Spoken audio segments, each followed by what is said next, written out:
بسم اللہ الرحمن الرحیم۔ السلام علیکم پیارے دوستو، آج ہم آپ کے سامنے بڑا ہی دلچسپ واقعہ پیش کرنے جا رہے ہیں۔ یہ واقعہ ہے حضرت آدم علیہ السلام کی دو اولادوں کا۔ جی ہاں دوستو، بڑا ہی مشہور واقعہ ہے حابیل اور قابیل کا۔ اس ویڈیو میں ہمیں معلوم بھی پڑے گا کہ اس دنیا کا سب سے پہلا قاتل اور سب سے پہلا مقتول کون ہے، اور حضرت آدم علیہ السلام کے بیٹوں کے بیچ یہ جھگڑا کس چیز کا تھا کہ جس کے چلتے ایک بیٹے نے دوسرے بیٹے کو قتل کر دیا۔ تو میری آپ سے گزارش ہے کہ اس واقعے کو پورے طریقے سے سمجھنے کے لیے اس ویڈیو کو آخر تک ضرور دیکھیں، اور اگر آپ نے ابھی تک میرے چینل کو سبسکرائب نہیں کیا ہے تو سبسکرائب کر دیجئے، اور پاس میں دیے گئے بیل آئیکن کو بھی ضرور کلک کر دیجئے گا تاکہ ہماری ویڈیو کی نوٹیفیکیشن آپ تک پہنچتی رہے۔ تو چلیے دوستو شروع کرتے ہیں۔ اللہ تعالی نے جب حضرت آدم علیہ السلام اور ماں حوا کو زمین پر اتارا تو حضرت آدم علیہ السلام سرندیب کی پہاڑ پر اترے، اور حضرت حوا جدہ میں۔ توبہ قبول ہونے کے بعد دونوں کی ملاقات عرفات کے مقام پر ہوئی۔ دونوں نے ایک دوسرے کو وہیں پر پہچانا، اسی لیے اس میدان کو عرفات کہتے ہیں، یعنی پہچاننے کی جگہ۔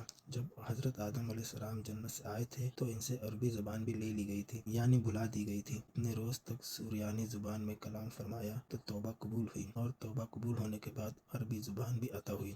پھر حضرت جبرائیل علیہ السلام نے تمام عالم کے جانوروں کو آواز دی کہ اے جانوروں، حق تعالی نے تم پر اپنا خلیفہ بھیجا ہے، اس کی اطاعت کرو اور فرما برداری کرو۔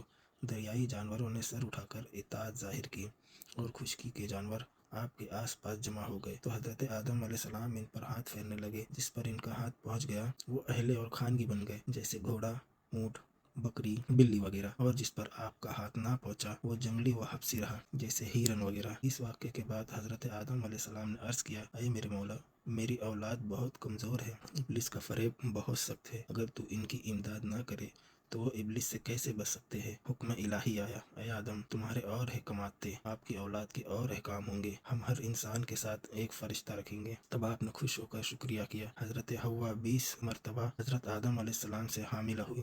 ہر حاملے میں دو بچے پیدا ہوئے، ایک مذکر اور ایک مؤنث۔ ایک حمل سے دوسرے حمل کے بچوں کا ایسا حکم تھا جیسا مختلف ماں باپ کے بچوں کا ہوتا ہے، یعنی پہلے حاملے کے بچے کا دوسرے کے بچے سے نکاح ہوتا تھا، اسی طرح دوسرے حاملے کے لڑکے کا پہلے حاملے کی لڑکی سے نکاح ہوتا تھا۔ اس وقت روئے زمین پر ایسا قانون تھا کہ ایک حاملہ ہونے کے بعد پھر دوسرے حاملہ ہوتا تھا، انہی کا آپس میں نکاح ہوتا تھا، لیکن بعد میں اس قانون کو بدل دیا گیا۔ حضرت آدم علیہ السلام کے دو بچے ہر حمل سے پیدا ہوئے، سوائے حضرت شیش علیہ السلام کے۔ حضرت حوا نے حضرت شیش کو صرف اکیلا ہی پیش کیا، ان کے ساتھ جڑوا کوئی بچی نہیں تھی۔ یہ صرف نبی کریم صلی اللہ علیہ وآلہ وسلم کی عزت و تکریم کے لیے مالک الملک نے ایک بچے سے ہی حاملہ کیا، کیونکہ نبی کریم صلی اللہ علیہ وآلہ وسلم کا نور آدم علیہ السلام سے منتقل ہو کر حضرت شیش علیہ السلام کے پاس گیا۔ حضرت آدم علیہ السلام نے حضرت شیش علیہ السلام کو وصیت کی کہ یہ نور مبارک پاک عورت کی طرف منتقل کرنا۔ پھر حضرت شیش علیہ السلام نے اپنے بیٹے کو یہی وصیت کی۔ یہ سلسلہ حضرت عبد المطلب، جو کہ حضور اکرم صلی اللہ علیہ وآلہ وسلم کے دادا ہے، ان تک چلتا رہا کہ ہر شخص نے اپنے بیٹے کو اس نور کے پاک وطن کی طرف منتقل کرنے کے لیے وصیت کی۔ حضرت آدم علیہ السلام کی وفات کے وقت آپ کی اولاد اور اولاد کی اولاد اور وغیرہ 40,000 سے زیادہ ہو گئے تھے۔ تفسیر صحابی اور جمال وغیرہ میں 1,00,000 پہنچ جانے کا ذکر ملتا ہے۔ بہرحال حضرت آدم علیہ السلام کی سبھی اولاد سے قابل اور حابل تھے۔ قابل بڑا تھا، حابل چھوٹا تھا۔ قابل کھیتی باڑی کرتا تھا اور حابل بکریاں چراتا تھا۔ قابل کے ساتھ پیدا ہونے والی لڑکی کا نام اقلیمہ تھا، جو بہت زیادہ حسین و جمیل تھی، اور حابل کے ساتھ پیدا ہونے والی لڑکی کا نام لیودا تھا، جو کہ خوبصورتی میں کچھ کم تھی۔ حضرت آدم علیہ السلام کی شریعت کے قانون کے مطابق قابل کے ساتھ پیدا ہونے والی لڑکی کا نکاح حابل سے اور حابل کے ساتھ پیدا ہونے والی لڑکی کا نکاح قابل سے ہونا تھا، لیکن قابل نے ایسا کرنے سے انکار کر دیا۔ اس نے کہا کہ میرے ساتھ پیدا ہونے والی لڑکی کا نکاح میرے ساتھ ہوگا۔ اس وقت ایسا قانون تھا کہ جو بچے ساتھ میں پیدا ہوتے تھے ان کو چھوڑ کر اگلے حمل والے بچوں سے، یعنی اگلی بار پیدا ہونے والے بچوں سے ان کا نکاح کیا جاتا تھا، لیکن آج یہ حرام ہے۔ بہرحال جب قابل نے ضد اور ہٹ دھرمی شروع کر دی تو حضرت آدم علیہ السلام نے کہا، تم دونوں اللہ کی راہ میں کوئی چیزیں پیش کرو، جو سچا ہوگا اس کی نیاز و صدقہ قبول ہو جائے گا، اور جو جھوٹا ہوگا اس کی طرف سے پیش کیا گیا صدقہ قبول نہیں ہوگا۔ اس وقت قبولیت کی یہ علامات تھی یعنی اس وقت قبولیت ایسی ہوتی تھی کہ جس کا صدقہ قبول ہو جاتا تھا اسے قدرتی طور پر آنے والی آگ کھا جاتی تھی، اور جو قبول نہیں ہوتا تھا اسے آگ نہیں کھاتی تھی۔ قابل نے ایک انبار گندم اور حابل نے ایک بکری یا دمبا رب تعالیٰ میں پیش کیا۔ دونوں نے یہ کہہ کر نیاز پیش کی کہ اے اللہ، جو اکلیمہ کا زیادہ حقدار ہے اس کی قربانی قبول فرما۔ آسمانی آگ نے حابل کے صدقے کو کھا کر قبولیت بخش دی، اور قابل کے صدقے کو آگ نے نہ کھا کر درکنار کر دیا۔ قابل کے دل میں حسد و کینہ بھڑک اٹھا، اس نے حابل کو قتل کرنے کی دھمکی دے دی۔ اللہ تعالیٰ نے اس واقعے کو قرآن مجید میں بھی ارشاد فرمایا ہے۔ حابل حق پر تھے، ان کے تقوی کے پیش نظر ان کا صدقہ قبول ہو گیا۔ انہوں نے کہا، میں چاہتا ہوں میرے اور تمہارے گناہ تمہارے ہی پلے پڑے۔ اس کا مقصد یہ ہے کہ تم نے اپنے باپ کی نافرمانی کی، وہ گناہ بھی تمہارے ذمے، اور اگر مجھے قتل کرنا چاہتے ہو تو کر لو، میرے قتل کا گناہ بھی تمہارے ذمے ہوگا۔ آخر کار قابل نے حابل کو قتل کر ہی دیا۔ آدم علیہ السلام مکہ گئے ہوئے تھے، اس نے ان کے پیچھے اپنے بھائی کو قتل کر دیا۔ روئے زمین پر پہلا قتل تھا، اسی لیے قابل جانتا نہیں تھا کہ وہ اپنے بھائی کو کیسے قتل کرے، تو شیطان لعین نے اس کے سامنے ایک پرندے کا سر پتھر پہ رکھ کر دوسرے پتھر سے پھوڑ دیا۔ قابل کو پتہ چل گیا کہ اسی طرح سے مجھے بھی قتل کرنا ہے۔ حابل کیونکہ بکریاں چراتے تھے، ایک درخت کے نیچے سوئے ہوئے تھے۔ قابل نے ان کے سر پر پتھر مارا اور انہیں قتل کر دیا۔ اس وقت اس حابل کی عمر 20 سال تھی۔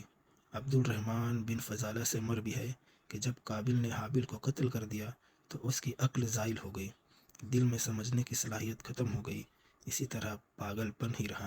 قتل کرنے سے پہلے رنگ اس کا سفید تھا، اور قتل کرنے کے بعد اس کا تمام جسم کالا ہو گیا۔ حضرت آدم علیہ السلام نے مکہ مکرمہ کی سرزمین سے واپس ہونے پر قابل سے پوچھا، تمہارا بھائی کہاں ہے؟ اس نے کہا، میں کوئی اس کا ذمہ دار تو نہیں تھا کہ میں اس کا دھیان رکھتا۔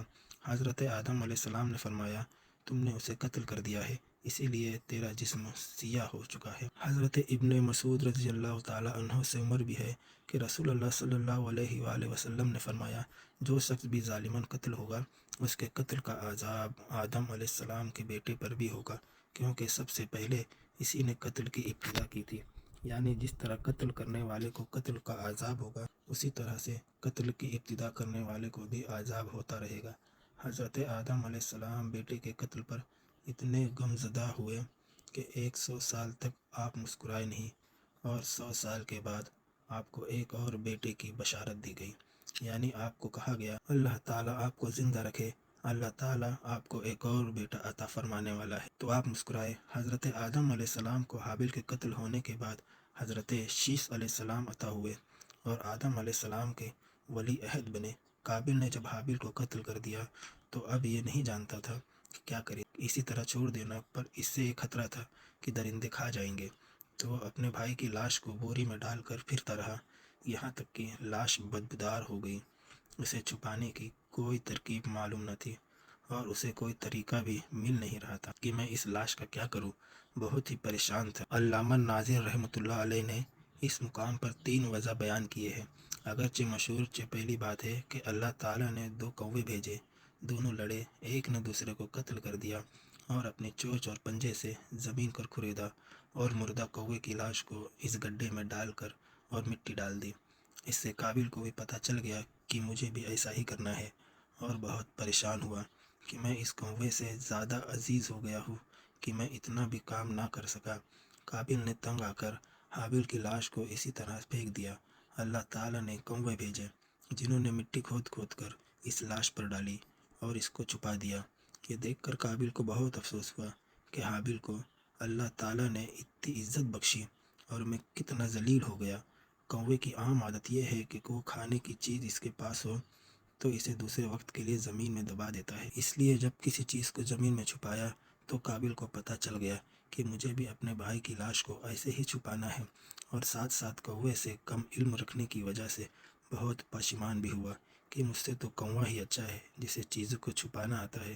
قابل کو ندامت اللہ تعالیٰ کے خوف کی نہ تھی، اور نہ ہی وہ تائب ہو رہا تھا، بلکہ اسے ندامت اس پر ہوئی کہ وہ بھائی کی لاش کو اٹھائے پھرتا رہا، اور کوے سے بھی کم عقل رہا کہ اسے دفن نہ کر سکا، اور اسی وجہ سے نادم ہو رہا تھا کہ وہ بھائی کو قتل کرنے کے باوجود خود اپنے مقاصد میں کامیاب نہ ہو سکا تھا، کیونکہ اس سے ماں باپ، بھائی بہن سب ناراض ہو گئے تھے۔ اور وجہ یہ بھی تھی کہ جب اس نے دیکھا کہ ایک کوے نے بڑی مہربانی سے دوسرے کی لاش کو دفن کیا تو اس سے نادم ہوا تھا کہ مجھے تو اپنے بھائی پر اتنا رحم بھی نہیں آ سکا جتنا کوے کو ہے۔ واضح ہوا کہ اس نے کوئی توبہ نہیں کی اور ندامت اسے صرف اپنی حماقت پر تھی۔ اور اسی طرح دنیا میں قبر بنانے کا سلسلہ شروع ہوا۔ سب سے پہلے قبر حابل کی تھی۔ تو پیارے دوستو، یہ تھا حابل اور قابل کا واقعہ، جس میں ایک بھائی نے دوسرے بھائی کا قتل کر دیا اور وہیں سے پہلا قاتل اور پہلا مقتول ثابت ہوا۔ تو پیارے دوستو، آج کے لیے بس اتنا ہی۔ ہم ملتے ہیں پھر کسی نئی ویڈیو میں، تب تک کے لیے السلام علیکم، اللہ حافظ۔